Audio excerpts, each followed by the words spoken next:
नमस्कार दोस्तों, मैं संजीत और फिर से हाजिर हूँ मैं। गुरुजी हैं धर्मपाल मलिक जी, जिनसे उनके साथ और मेरा सौभाग्य है, क्योंकि आपने पहले भी वीडियो में देखा होगा बहुत सारे मुद्दे डिस्कस हुए। हरियाणा कहाँ से बना या पुरानी कहावतें डिस्कस हुई, सांग के बारे में हमने बताया। तो आज मेरा मिलना हुआ दोबारा। मेरे मन में बहुत वक्त से मैंने ना एक बार एक अदम गोंडवी की एक कविता पढ़ी थी।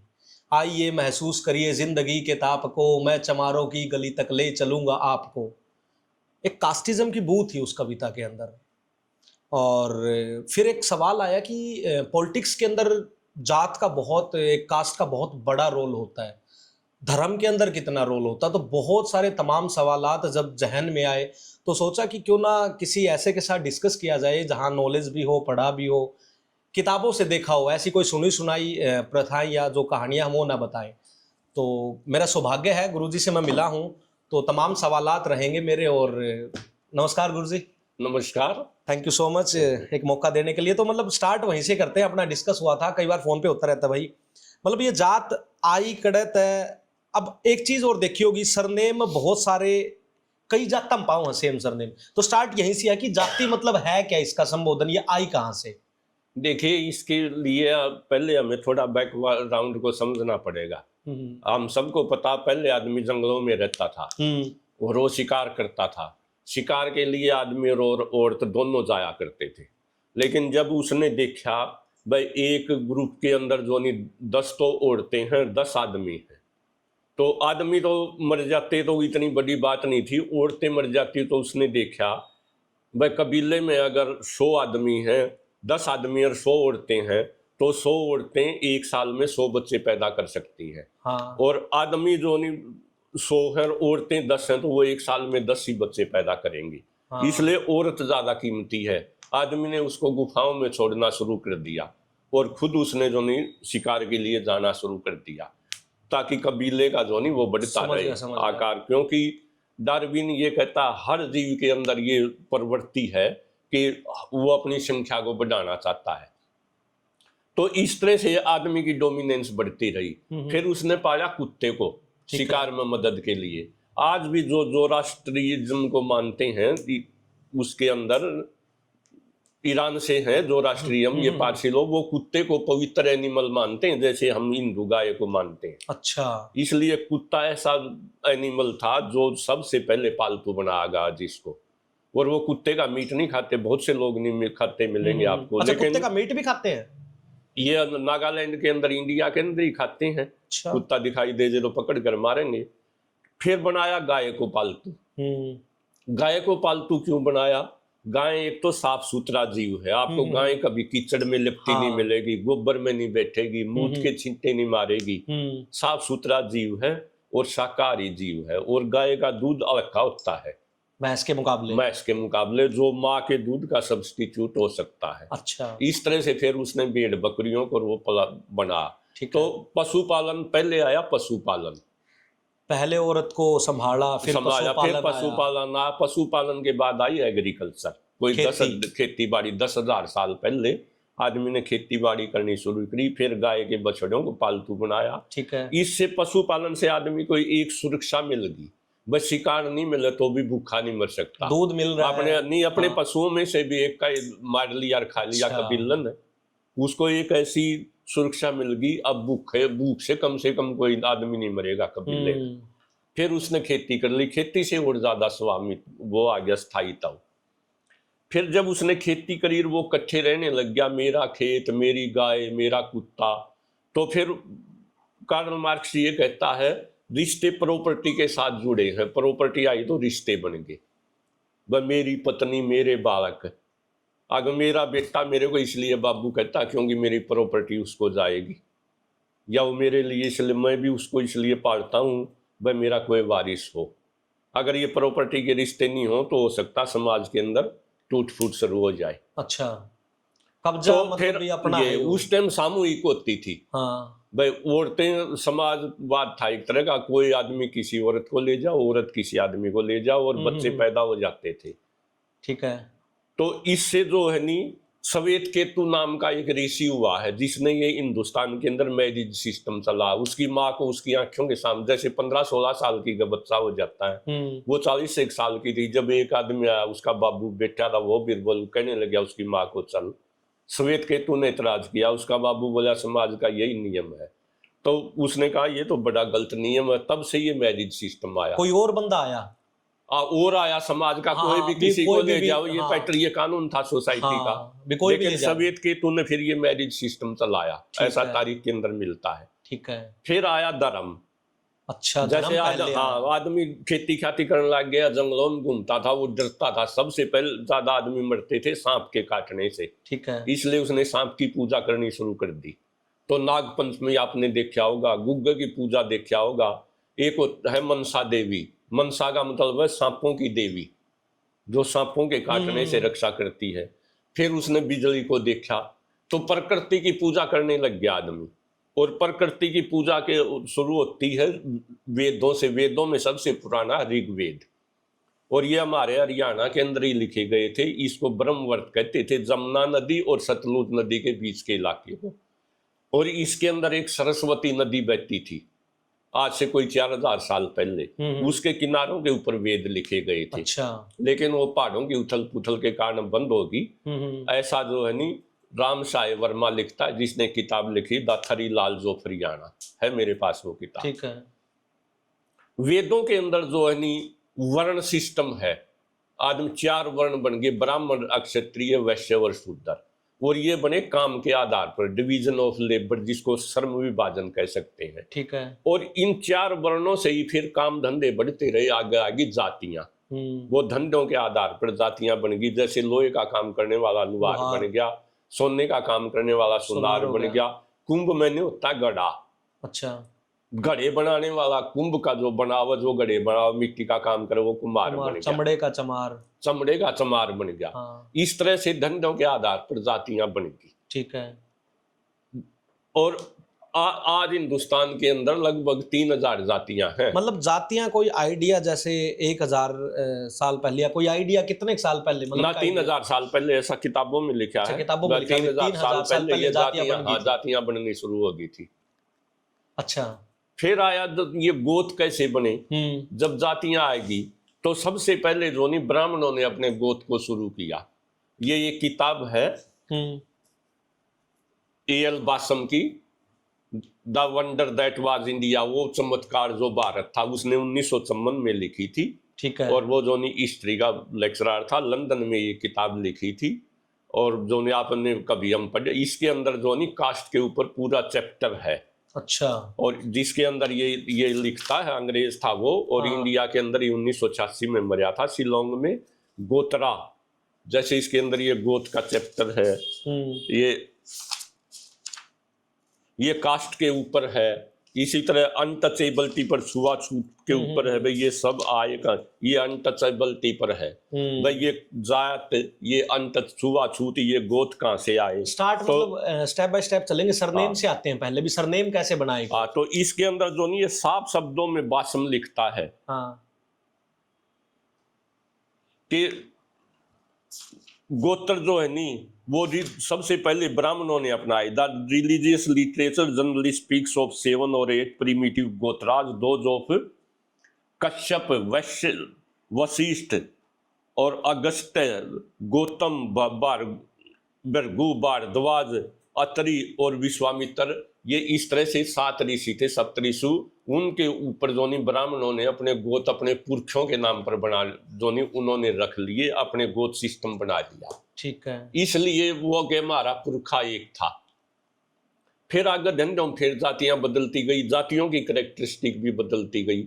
जैसे आप साउथ इंडिया का जो नहीं ब्राह्मण देखोगे, वो कट्टर और प्योर शाकाहारी है। बंगाल का ब्राह्मण और कश्मीर का ब्राह्मण मीट खाता है।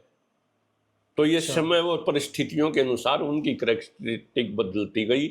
लेकिन हम मोटे तौर पर ये मानते हैं, 90% हिस्टोरियन तो ये मानते हैं, जिन लोगों का एक गोत है, चाहे वो किसी भी जाति के यहाँ, अलग अलग जातियों में अलग अलग गोत, एक ही गोत मिल जाता है। बहुत हैं। जैसे सरोआ गोत जाटों में भी है, चमारों में भी है, दूसरी जातियों में भी है। चौहान है बहुत से गोत हैं ऐसे, यानी हाँ। 36 गोत मिलते हैं हीरों के जाटों के। जैसे लंबा है, लंबा। हाँ वो चमारों में भी है, जाटों में भी, हीरों में भी है। तो इस तरह से जो नहीं वो ये सिद्ध करता है इनका पुरखा एक था कोई। अच्छा। ब्राह्मणों के बाद जो नहीं फिर अक्षत्रियों ने भी जो नहीं इस गोत सिस्टम को अपना लिया। शुरू में उन्होंने दो चीजें बनाई। हाँ। उन्होंने बनाया सूर्यवंशी और चंद्रवंशी। ठीक है। फिर कालहन ने एक किताब लिखी है राजतरंगिणी। राजतरंगिणी का मतलब है राजाओं की दरिया। उसके अंदर कश्मीर का हिसाब 1147 के अंदर उसने लिखी थी। उसमें वह राजपूतों के 36 गोत लिखता है, जिसमें 36 वंश थे। ठीक है। इसी तरह दोनों कुछ ये तो 90% तो आए पुरखों के नाम पर। कुछ गोत ऐसे भी आए जो स्थान के नाम पर आए हैं। जैसे ओम प्रकाश चौटाला लिखता है, चौटाला का कोई भी आदमी चौटाला लिख सकता है। प्रकाश सिंह बादल जो पंजाब के चीफ मिनिस्टर है, उनका गोत जो नहीं वो ढिल्लो था, लेकिन बादल उनका गांव है। इसी प्रकार से प्रताप सिंह कैरो का गोत जो नहीं वो ढिल्लो था, कैरो गांव है। और इस बात की पुष्टि जो नहीं ये बहुत ही प्रसिद्ध किताब है कर्नल टोड की, राजस्थान की लिखी, वॉल्यूम 1 और वॉल्यूम 2 उसने। अच्छा। तो उसके अंदर ये लिखता है कर्नल टोड पेज नंबर 71 के ऊपर कि भाई महाराणा प्रताप का गोत जो था नहीं वो सिसोदिया था। अच्छा। और सिसोदिया कहाँ से निकला? उससे पहले उनका गोत था गहलोत। अच्छा। लेकिन उसके एक पुरखे ने महूत जिसका नाम था, उसने सिसोदा नाम का एक गांव बसाया और सिसोदा से सिसोदिया बन गया। वास्तव में उसका गोत जो नहीं महाराणा प्रताप का गहलोत था। अच्छा। पहले गहलोत था, गहलोत से सिसोदिया निकला और सिसोदिया में से फिर आगे 24 गोत निकल गए ब्रांच से। अच्छा। उनकी ये लिस्ट दी गई है, गोत में से गोत निकलते रहे। तो ये कर्नल टाड जो उन्होंने 2 वॉल्यूम लिखे, वॉल्यूम 1 और वॉल्यूम 2। लेकिन एक सवाल, तो इससे ये सिद्ध होता है स्थान के नाम पर भी गोत बने, लेकिन वो 10% कह सकते हैं हम, ज्यादा पुरखों के नाम पर है। तो ऐसा पढ़ने से ये आया गोत। अब आता है हम अनटचेबिलिटी, ये छुआछूत कैसे आ गया। धंधों के अंदर कुछ धंधे ऐसे थे जो निम्न वर्ग के थे, जैसे भंगी का था, सफाई, मरे हुए पर सफाई करने का। और जो मरे हुए पशुओं की जो नहीं वो खाल उतारना, तो वो नीचे धंधे समझे जाते थे।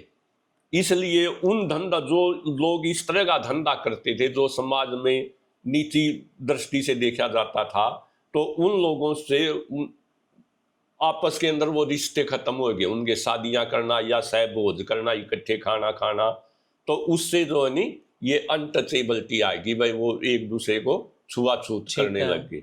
लेकिन आजकल जो नहीं छुआछूत जो नहीं देश आजाद हुआ, संविधान के अनुसार आर्टिकल 17 के अंदर ये साफ से लिखा है इंडियन कॉन्स्टिट्यूशन के अंदर कि भाई छुआछूत को खत्म कर दिया गया है। ठीक है। और जो इसको खत्म कर, जो इसको नहीं मानेगा, छुआछूत करेगा, उसके ऊपर फिर लगता है SC ST act. SC ST। और आजकल तो मैं आपको एक बात बताऊं, पहले हम ये कहते थे हरिजन कहते थे, और बहुत से जमार भाई भी अपने आप को ये बता करते थे कि क्या जाति है हरिजन। लेकिन 24/3/2017 को, 24 मार्च 2017 को, ये मेरे पास सुप्रीम कोर्ट का केस है। मंजू देवी एक लड़की थी धोबियों की, उसने केस डाला। इस केस का नाम है मंजू देवी वर्सेस ओंकारजीत सिंह आलूवालिया। भाई इसने ओंकारजीत सिंह ने मेरे को धोबन कहा, मेरे को हरिजन कहा। तो सुप्रीम कोर्ट ने 24/3/2017 को हरिजन शब्द कहने के ऊपर भी रोक लगा दी है, और हरिजन कहने पर भी ST और SC एक्ट लग सकता है। अच्छा। तो इस तरह से ये गोत कैसे बने, जातियां कैसे बनी, अनटचेबिलिटी कैसे आई, इसको और कितना ही डेवलप करते चलो। मेरे पास ये और हैं, 2 किताबें और हैं। जैसे ये जाति प्रश्न के समाधान के लिए, एक ये है जातियों का खिलाफ। तो जातियों के ऊपर अनेक किताबें लिखी गई हैं, लेकिन ये हिंदुस्तान की हकीकत है। आज नेताओं के पास 2 ही बड़े सबसे बड़े हथियार हैं, अंग्रेजों वाली नीति डिवाइड एंड रूल, और वो हथियार हैं एक तो धर्म का हथियार, धर्म के नाम पर तोड़ो, हिंदू मुस्लिम के नाम पर समाज को तोड़ो, और एक है जाति का हथियार, जातियों के नाम पर लोगों को तोड़ो और राज करो। तो इस छुआछूत के कारण या जातिवाद के कारण हमारे हिंदुस्तान में इतना नुकसान हुआ हमारा, कि हम 800 साल तक गुलाम रहे हैं। और ये छुआछूत ये नहीं है कि केवल हिंदू धर्म वालों के ही हो, मुसलमानों को भी मलेच्छ कहते थे। अच्छा। जब इस देश के चाहे मुसलमान वो राजा महाराजा था, उसके साथ भी खाना खाना लोग हमारे जो नहीं ब्राह्मण लोग पसंद नहीं करते थे, ना वो खाते थे। अच्छा। क्योंकि मुसलमानों को भी मलेच्छ कहा जाता था। मलेच्छ से कोई आपका न शादी रिश्ते होंगे, न सहभोज होगा, इकट्ठा खाना खाया जाएगा। और पाकिस्तान बनने का एक कारण जो नहीं, सबसे बड़ा कारण अनटचेबिलिटी भी था। अच्छा। क्योंकि मुसलमानों के साथ हम जो नहीं वो खाना पीना नहीं करते थे, उनको छूत समझते थे। अच्छा, अब मैं सवाल पूछता हूँ, जाति और धर्म का मतलब कितना संबंध है? ऐसा है भाई, लोगों ने बड़ा, संतों ने, महात्माओं ने, धर्म के ठेकेदारों ने या धर्म की नींव रखने वालों ने, सब ने जाति पाति का विरोध किया है। सबसे पहले धर्म आता है जो नहीं बौद्ध धर्म। बौद्ध धर्म जो कोई 2500 साल पहले, जैसे महात्मा बुद्ध का जन्म 563 ईस्वी पूर्व हुआ था, 2500 साल पहले सबसे पहले आवाज उठाई उसने। अच्छा। ब्राह्मणवाद के खिलाफ, छुआछूत के खिलाफ। भाई जाति के नाम पर शोषण जो नहीं वो बिल्कुल टोटली रोंग है।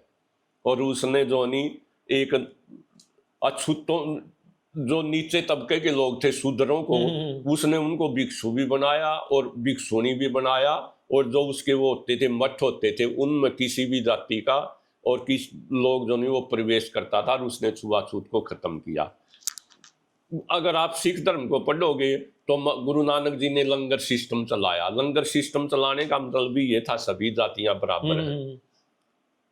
और जो है नहीं, आप कबीर दास को पढ़ोगे, जाति न पूछ, जात न पूछ, रैदास को पूछोगे, पढ़ोगे, वो कहेंगे जात न पूछे साध की ले लीजिए ज्ञान, मोल करो तलवार का पड़ी रहन जो मान म्यान। इसी तरह कबीर दास जी कहते हैं जाति पाति पूछे ना कोई, हरि को बजे सो हरि कोई। लेकिन ये धर्म जो है नहीं हिंदुस्तान के अंदर कम से कम जाति पाति को खत्म नहीं कर सकिया। क्यों नहीं कर सकिया? सबसे पहले जो नहीं ईसाई धर्म जब केरल के अंदर फैला तो वहां ब्राह्मणों ने अपनाया। लेकिन आप अब भी केरल के अंदर देखोगे, आज तो चर्च भी केरल के अंदर जो नहीं ऊंच वर्ग के ईसाइयों की अलग चर्च और नीची वर्ग के, मतलब ईसाइयों में भी है ये? ईसाइयों में भी है। और इस्लाम के अंदर इस्लामिक ब्रदरहुड, इस्लाम के मुसलमान धर्म को मानने वाले ये कहते हैं हमारे अंदर तो जाति पाति है ही नहीं। वो ये तो मैं मान सकता हूँ, उनमें छुआछूत नहीं है, सबका जो नहीं मस्जिद में प्रवेश है, सब खाना भी इकट्ठा खा लेते हैं, लेकिन शादी वहां भी नहीं होती। रांगड़ जो मुस्लिम राजपूत है वो मुस्लिम जाट के साथ नहीं शादी करता, जाट तेली के साथ नहीं शादी करता, तेली तरखान के साथ नहीं करता। इसका मतलब जाति उनमें भी है, यो की यो जातियां। अच्छा। हमारे हिंदुस्तान से ही तो गए हैं, वो एक ही था। इसका मतलब इस्लाम में भी जाति पाति खत्म नहीं हुई, हिंदू धर्म में तो है ही जाति पाति। नहीं, धर्मों में क्या है, जैसे मैंने तो जाति ये धर्म के ठेकेदार, और धर्म जो नहीं, धर्म से मेरे हिसाब से जाति पाति खत्म नहीं हुई। अगर हिंदुस्तान में के अंदर आज सबसे कम ऐसा दौर है जिसमें जात पात तो आप नेताओं ने बढ़ा दिया, कास्टिज्म तो, लेकिन छुआछूत सबसे कम हुई है, लेकिन उसके केवल खंडरात बाकी हैं। अच्छा। जैसे ब्राह्मण जाट को का नहीं पिलाता, जाट चमार को नहीं पिलाता, चमार वाल्मीकि को का नहीं पिलाता, लेकिन वाल्मीकि भी अपनी मस्ती में मस्त है। वो कहता है मेरी ओक्ति मेरी मरोड़, चाहे मैं पीऊं चाहे दूं फोड़। अच्छा।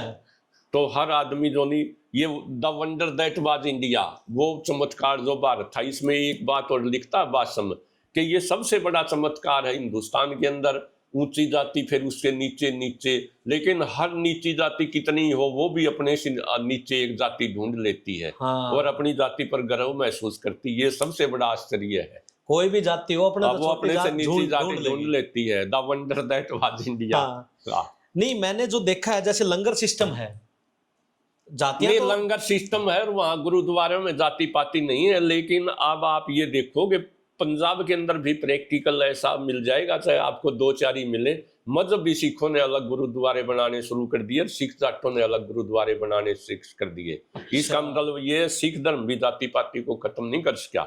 जबकि नानक जी का तो लंगर सिस्टम इकट्ठा था। जो तीसरे गुरु अमरदास जी हुए हैं, वो किसी से बात तब तक ही नहीं मिलते थे जब तक उसके लंगर में खाना नहीं खाए। अशोक दी ग्रेट, ये अकबर दी ग्रेट, अकबर कहते हैं जिसको मुगल बादशाह, हिंदुस्तान का सबसे बड़ा बादशाह था, अफगानिस्तान से लेकर बंगाल तक। वो वहां गया था, गुरु अमरदास जी ने यही कहा, मिलने से पहले पहले लंगर में खाना खाओ आप संगत के अंदर बैठ के, फिर बात करेंगे। अच्छा, फिर खाया खाना? हाँ खाया, अकबर ने वहां खाना भी खाया, उसने 500 बीघे जमीन भी दी। अच्छा। और लेकिन गुरु जी ने, अमरदास जी ने कहा नहीं, हम इस लेने देने से भेंट से ऊपर उठे हुए आदमी हैं। ठीक है। लेकिन अकबर ने कहा अब मैं ये जमीन तो वापिस नहीं लूंगा। तब उसने वो 100 एकड़ जमीन अमरदास जी की बेटी बानी देवी को दे दी, उसके अच्छा। नाम करवा दी। और बानी देवी के नाम का हस्बैंड था गुरु रामदास, जो सिखों के चौथे गुरु बने। हाँ। और उसने उस 500 बीघे जमीन के अंदर 2 तालाब बनवाए, जिनको अमृत के तालाब कहते हैं। अच्छा। और इसी अमृत के तालाबों से, उन तालाबों के चारों तरफ शहर बस गया, उसका नाम अमृतसर है। ओके, तो ये वही जमीन है। लेकिन गुरु अमरदास ने जो नहीं, वो जाति पाति के खत्म करने के इतने कमे थे कि उन्होंने अकबर के ऊपर भी ये शर्त लगा दी थी, पहले संगत में बैठ के खाना खाओ। लेकिन जाति पाति फिर भी सिख धर्म से खत्म नहीं हुई। इसलिए मैं ये मानता हूं, अगर इस छुआछूत को खत्म करना है तो इसके लिए सबसे बेस्ट तो है इंटरकास्ट मैरिज। अच्छा। चौधरी चरण सिंह कहा करते थे कि सरकारी नौकरी केवल उसी को दो जो इंटरकास्ट मैरिज करे। अच्छा, चौधरी चरण सिंह? हाँ, चौधरी चरण सिंह का ये सपना था, लेकिन नहीं लागू हो सका। दूसरा जो नहीं कानून, तीसरा वेस्टर्न एजुकेशन, जो अच्छी एजुकेशन। अरे हम जो नहीं अंग्रेजों की बुराई तो कर देते रहते, अंग्रेजों ने ये किया, अंग्रेजों ने वो किया। सबसे पहले इस देश के अंदर को एजुकेशन और सरकारी स्कूल बनाए, उनमें 36 जाति का कोई भी बच्चा पढ़ सकता था। अंग्रेजों ने और वो इकट्ठे बैठते थे, जिससे छुआछूत कंट्रोल हुई।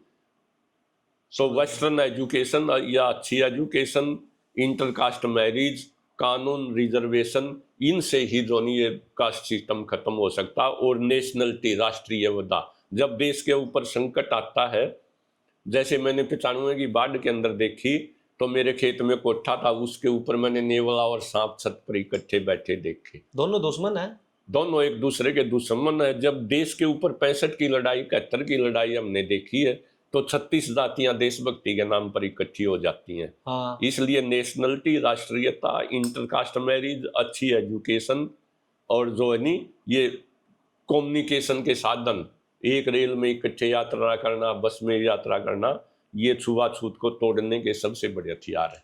ठीक है। अगर मान लो एक ये है कि अगर जात खत्म हो जाए, ऐसा मतलब कभी सोचा है आपने? नहीं, जाते तो आप ये देखो केवल साउथ एशिया के अंदर है, इंडिया, पाकिस्तान, बांग्लादेश, नेपाल, भूटान, श्रीलंका। हाँ। और दुनिया में कहीं कास्ट जाति पाति है ही नहीं। ये तो केवल यहाँ हमारे दक्षिणी एशिया के अंदर है। अच्छा। बाकी तो गरीब और अमीर, गोरा और काला वर्ग तो है वहाँ। हाँ, श्वेत है, क्लास है, कास्ट नहीं है। अच्छा। ये कास्ट आया कहाँ से? जाति। वैसे तो हिंदुस्तान में जातियां तो पहले भी थी। हाँ। लेकिन कास्ट शब्द तो 16वीं सदी में पुर्तगाली ले आए हैं। अच्छा। कास्टा, CASTA, कास्टा का मतलब है नस्ल। अच्छा। उन्होंने यहाँ देखा भाई ये समाज जो नहीं यहाँ का तो बटा हुआ समाज है, डिवीजन है, तो उन्होंने इसको कास्टा कहा, मतलब कास्टा से कास्ट बन गया। अब बहुत से लोग आपको ये कहते मिलेंगे भाई जाति पाति कहाँ से आई? इस देश के मूल निवासी जो थे वो द्रविड़ थे। द्रविड़, हाँ, और आर्य बाहर से आए और आर्यों ने उनको जीत लिया, फिर उनको दास बना लिया। इसलिए समाज में 2 वर्ग हो गए, आर्य और अनार्य। या आप ये को जो गोरे थे आर्य वो तो जो नहीं शासक बन गए, और अनार्य थे जो यहाँ के द्रविड़ थे उनको छोटी जातियों में बदल दिया। 2 रंग हो गए, गोरा और काला। लेकिन इसके ऊपर भी बहुत ज्यादा आगे रिसर्च की जरूरत है। अच्छा। जहाँ तक मैंने स्टडी की है। क्यों जरूरत है? क्योंकि आप तमिलनाडु के अंदर जाओगे, वहाँ का ब्राह्मण भी काला है और वहाँ का दलित भी काला है। आप पंजाब के अंदर जाओगे, वहाँ का ब्राह्मण भी गोरा है और वहाँ का दलित भी गोरा है। तो इसका मतलब कहीं इसके ऊपर अभी और ज्यादा रिसर्च की जरूरत है। हाँ। दूसरा, हिस्ट्री के अंदर ये पढ़ाया जाता है कि आर्य लोग लंबे तकड़े थे, गोरे थे, और यहाँ के लोग जो नहीं वो द्रविड़ थे, वो ठिंगने रंग के थे, काले थे, चपटी नाक के थे। लेकिन अभी राखी गढ़ी गांव में खुदाई हुई है जो हड़प्पा कालीन सभ्यता है, वहां 2 अस्थि पिंजर मिले। एक तो 6.5 फुट का आदमी मिला, 6 फुट की औरत मिली, जबकि हड़प्पा कालीन सभ्यता आर्यों के आने से पहले की है। इसका मतलब इस पर भी अभी रिसर्च की जरूरत है, बाकी है। तो रिसर्च अभी जो नहीं हिंदुस्तान के अंदर हमारा सबसे बड़ा दुर्भाग्य ये है, हम जो है नहीं वो यहाँ तक कि किताबें भी किसी से मांग जाए तो वो वापस नहीं देते, और हो सकता हम उसको पढ़े भी ना, केवल सजाते हैं शो केस में। हाँ, ये बहुत बहुत चीजें हैं ये। तो हमारी पढ़ने की, रिसर्च करने की आदत बहुत कम है। ये देखो जो AL बासम है वही यहाँ रिसर्च के लिए ही आया हुआ था एशियाटिक सोसाइटी के स्कॉलरशिप पर, हाँ, और 72 साल की उम्र में 1914 में वो पैदा हुआ था, 1986 में इंडिया में मर गया। हाँ, तो उन लोगों को वो एक्चुअल में मेहनत करते हैं और साइंटिफिक सोच पे, वैज्ञानिक आधार के ऊपर सोचते हैं। एक और चीज है गुरुजी, इस सवाल में से थोड़ा सा हटके है, जो आज की युवा पीढ़ी है, किताबें छोड़ दी, फोन आ गया, थोड़ा बहुत देखा है, अधूरी नॉलेज है, मतलब जिसका इंटरेस्ट है ना उसको भी अधूरी नॉलेज है, तो वो मतलब दोबारा से किताबें कैसे पढ़ना स्टार्ट कर नहीं सकते नहीं यार, हैं? वीडियो तो एक, जैसे ये मैं वीडियो बनाता हूँ उसके अंदर एक इशारा है, बस जैसे किताबों के नाम बता दिए, वो किताबें वीडियो किताबों का सब्स्टिट्यूट नहीं हो सकती। ठीक है, ये और तो जो हाँ, नहीं हो इनके सकती। वीडियो के अंदर बहुत सा मटेरियल तो ऐसा होता है जो ऑथेंटिक नहीं होता, सुना सुनाया होता है। हाँ, किताबों के अंदर जो लिखता है उसके ऊपर कॉपीराइट भी हो सकता है, और आप फिर भी जो नहीं अच्छा राइटर जो नहीं ऑथेंटिक हिस्ट्री जिसको कहते हैं वो आदमी को पढ़नी चाहिए।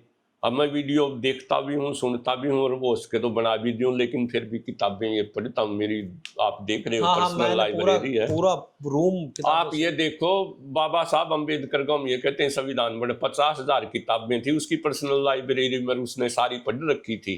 50,000 50,000 किताबें। ये जो है नहीं आजकल ये रजनीश की वीडियो चल रही है, बहुत से बच्चे 1.5 लाख उसको किताबें पढ़ी पसंद हैं। भी करते हैं। उसकी किताब उसने 50,000 किताबें पढ़ रखी थी, वह में नहीं वो वैसे बोल देता था। हाँ, तो किताबें जो है नहीं वो अपने आप में ज्ञान है कि ये हम ये कह देते हैं ये तो मैकाले की एजुकेशन है, इसने भट्ठा बैठा दिया। हाँ, अरे भट्ठा तो मैं तो ये कहता हूँ उस एजुकेशन, आप वेद को ले, हिंदुओं का है, गीता को ले, कुरान शरीफ को ले, किसी और भी धर्म गुरु ग्रंथ साहब जी को ले लो, बाइबल को ले लो, किसी के अंदर ये नहीं लिख रखा सुई या बटन कैसे बनता है।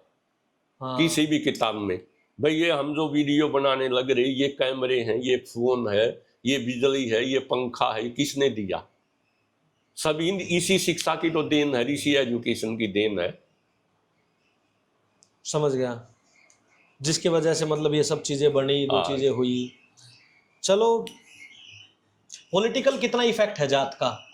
ऐसा है इन जाति पाति का जो नहीं है, कास्ट अनटचेबिलिटी तो कम होगी, कास्टिज्म बढ़ गया। कैसे भाई? छुआछूत तो अब मेरे खेत में जब मैं जाता हूँ या कहीं भी, आप जाति की दो विशेषता है। हाँ, एक तो भोजन इकट्ठा करना, एक विवाह सिस्टम, मैरिज। आप अपनी जाति में ही शादी करोगे, ये दो मेन कैरेक्टरिस्टिक है। शहरों में आप देखोगे अब तो टेंट लगा हुआ, खाना कोई खाओ, ये तो इसका मतलब यो नहीं किसी भी जात का खाओ, किसी भी धर्म का खाओ, इकट्ठा खाते हैं। इसका मतलब अनटचेबिलिटी कम हुई है, लेकिन शादी फिर भी खुद की जाति में ही करते हो। जाति जो कभी नहीं जाती, जाति जो कभी नहीं जाती, जो कभी नहीं जाती, कास्ट जो नहीं जाती बाई बर्थ है। मैं अगर मेरा धर्म बदल लूं, मुसलमान बन जाऊं, तब भी मैं जाट ही रहूंगा। और जो नहीं जाति वो तो जन्म से है, पैदा होने से मरने तक, चाहे आप धर्म बदल लो, चाहे प्रोफेशन बदल लो। मेरे पिताजी खेती करते थे, मैंने नौकरी की है, मैंने मेरा धंधा भी बदल लिया, लेकिन फिर भी मैं मेरी जाति, आदमी चाहे तब भी अपनी जाति को नहीं बदल सकता। जाति को कभी नहीं जाती, और नेता लोग इस बात का फायदा उठाते हैं। जातिवाद का मतलब है किसी जाति के प्रति निष्ठावान होना। तो ये किसी भी आदमी में ऐसा, man is the child of environment, आदमी वातावरण का बच्चा है। But tuition fees very high, वो बहुत ज्यादा तजर्बे सीखता है। आदमी ये जाति पाति के बंधनों का आदमी को छोड़ना तो पड़ेगा, क्योंकि इतिहास गवाह है जाति पाति की लड़ाइयों के कारण हम 800 साल तक गुलाम रहे हैं। इसलिए राष्ट्रीयता जिसको कहते हैं नेशनलिटी, वो जाति पातियों को तोड़ने का सबसे बड़ा हथियार है। तो इलेक्शन में तो इफेक्ट होता है, लेकिन इलेक्शन के तो बदलते रहते हैं, वो दैट इज सेपरेट इशू। चलो, बहुत लंबा हो जाएगा वीडियो। आप मतलब विजन क्या लगता है? कितने मिनट का हो गया भाई? कोई नहीं, बस चलो 2-4 कोई नहीं, मिनट। चलो। हाँ, आपको क्या लगता है, मतलब आने वाला टाइम आपके हिसाब से जितना आपने देखा है, जैसे पहले आपने टाइम नहीं देखा, आने वाला हिसाब जो कैसा है नहीं, टाइम है? जो जातियां पातियां कम होंगी। ठीक है। क्यों कम होंगी? क्योंकि जो शहरों में पढ़े लिखे बच्चे हैं वो 1980 तक तो जो के बाद तो जो इंटरकास्ट शादियां होने लग गई थी। मेरे बच्चे, अंकल कोई मेरे गांव से आएगा, अंकल मलिक, वो भी बराबर है, अंकल मदान आएगा, वो भी बराबर है। ये गांव में ज्यादा ज्यो ज्यो एजुकेशन फैलेगी तो ये कम होगा। जातियां कम होंगी, हाँ, कास्ट और कम। सोशल कास्ट जो है नहीं, आदमी का सोशल स्टेटस जो नहीं वो इकोनॉमिक आधार भी तय करता है, उसका पदर इकोनॉमिक। पहले आप देखोगे वेदों के मनु कहता है, मनु स्मृति जिसका विरोध होता, मनु ये कहता है कि शूद्र वर्ग के लोगों को न तो वेद पढ़ना चाहिए और न सुनना चाहिए, और न उनको प्रॉपर्टी राइट है, प्रॉपर्टी का अधिकार है। क्यों लिखता वो अपना मनु अच्छा, स्मृति में लिख रखा है, इसलिए उसका विरोध है। वह उनका काम तो सेवा करना जिसको बाबा है। साहब ने जलाया था। हाँ, बाबा साहब ने जलाया था। और बाबा साहब को तो आप ये देखो 1935 के अंदर उसने डिक्लेयर कर दिया था बाबा साहब ने कि मैं हिंदू धर्म में पैदा तो हुआ हूँ लेकिन मरूंगा नहीं। और 1956 के अंदर जो नहीं वो 4 लाख आदमियों को अपने फॉलोवर को लेके और बौद्ध धर्म में शामिल हो गए थे बाबा साहब। अच्छा, अपने 4 लाख फॉलोवर के साथ उस जमाने में। चलो मेरा तो यही है भाई कि इंसान पैदा हुए हैं, इंसान ही रहे। हाँ, बस इंसान जो नहीं, हम इंसान हैं, इंसान का इंसान से हो एक भाईचारा। नस्ल इंसान है। हमारी ब्रीड जो नहीं, हमारे पैदा होने का भी एक ही रास्ता है और जाने का भी एक ही रास्ता है। ये सांस चल रही है तो यहाँ, और सांस रुक गई तो वहां। सिर्फ एक सांस का फर्क है यहाँ और वहां में। इसलिए हम जो नहीं इंसान है, हमारी जाति इंसान है, हमारा धर्म इंसानियत है, और इंसान का इंसान से हो भाईचारा, यही पैगाम हमारा। हम तो इसी बात का प्रचार करते हैं भाई। और हम तो जात पात धर्म से ऊपर उठे हुए आदमी हैं। हालांकि वो जो भी आदमी सोच, वैज्ञानिक सोच का आदमी होगा, उसको बहुत से लोग ये भी कह देते हैं ये तो कम्युनिस्ट है। अच्छा, लेकिन मैं ये कहता हूँ महात्मा बुद्ध जिसने के नाम से बौद्ध धर्म चल पड़ा, सबसे पहला वैज्ञानिक सोच का आदमी, क्रांतिकारी अगर इस देश के अंदर कोई पैदा हुआ तो वो महात्मा बुद्ध था।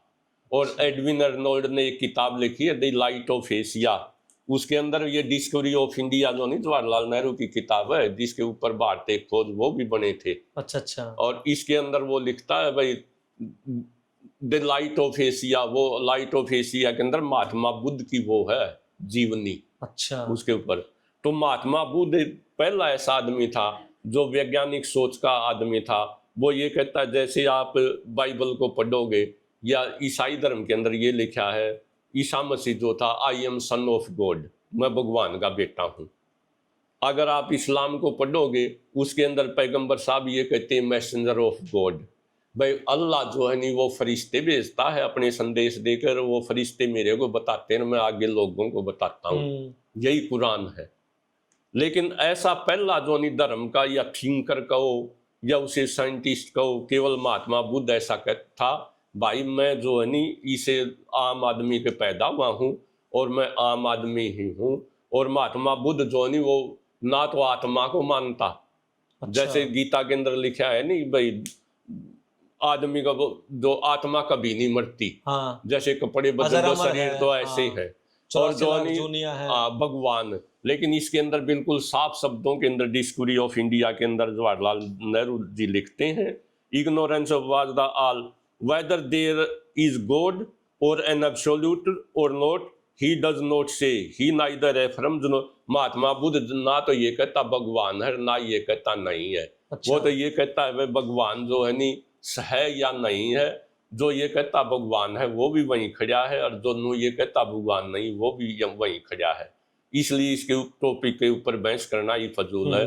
वो तो ये नहीं सिद्ध कर सकता भगवान है, वो ये नहीं सिद्ध कर सकता भगवान नहीं है। तो महात्मा बुद्ध कुल मिलाकर नहीं मानते, इसलिए बहुत से लोग उसको ये भी कह देते हैं कि वो नास्तिक था। महात्मा बुद्ध ने साफ शब्दों में लिखा आत्मा नाम की कोई चीज नहीं होती। और महात्मा बुद्ध एक ऐसा संत हुआ है जो ये कहता है, ये भी डिस्कवरी ऑफ इंडिया के अंदर साफ शब्दों में लिखा है कि मेरी बात पर आप अंधविश्वास ना करो। बौद्ध धर्म जो नहीं वो फेथ का विश्वास का धर्म नहीं है, लॉजिक और रीजनिंग का धर्म है, तर्क के आधार पर धर्म है। जो वो ये कहता मेरी बात का भी आंख मूंद कर जो नहीं वो विश्वास मत करो, बल्कि उसको ऐसे परखो जैसे सोने की अग्नि में परीक्षा की जाती है। आपको लॉजिक और रीजनिंग के आधार के ऊपर अब बात सही लगे तो मानो, वरना मत मानो। अब आप ये आएंगे जैसे दलाई लामा है, लामा मैंने होता गुरु, धर्म गुरु, तो वो तिब्बत का बौद्ध धर्म का वो है, गुरु है। लेकिन इसको गुरु शिव को, गुरु गद्दी को भी महात्मा बुद्ध बिल्कुल नहीं मानते। जब वो मृत्यु शैया पे थे 80 वर्ष की आयु में, उनके शिष्यों ने पूछा जी कोई शिक्षा, उसने एक ही लाइन कही थी, अपने दीपक खुद बनो। वह अपना रास्ता खुद चुनो, अपने दिमाग से चुनो और अपने तजर्बे से चुनो। उन्होंने जो मार्ग दिया अष्ट प्रधान मार्ग, वो अपने तजर्बे के आधार पर दिया। और तभी एक कहावत है, experience is the best teacher but tuition fees very high. तजर्बा जिंदगी में बहुत बड़ी चीज है, लेकिन इसकी फीस बहुत ऊंची है, ये बहुत कुछ खोकर मिलता है। चलो और पूछो। नहीं, उस पे अलग बनाएंगे, वीडियो लंबी हो जाएगी। तो भाई यही है, इंसान है, इंसान। हाँ यही है भाई, गोद कैसे आए, जाति कैसे आई, अनटचेबिलिटी कैसे आई और अनटचेबिलिटी को कैसे खत्म किया जा सकता है। मोटी मोटी बातें थी ये। बाकी डिटेल में तो आपको ये किताबें पढ़नी पड़ेंगी भैया। नमस्कार।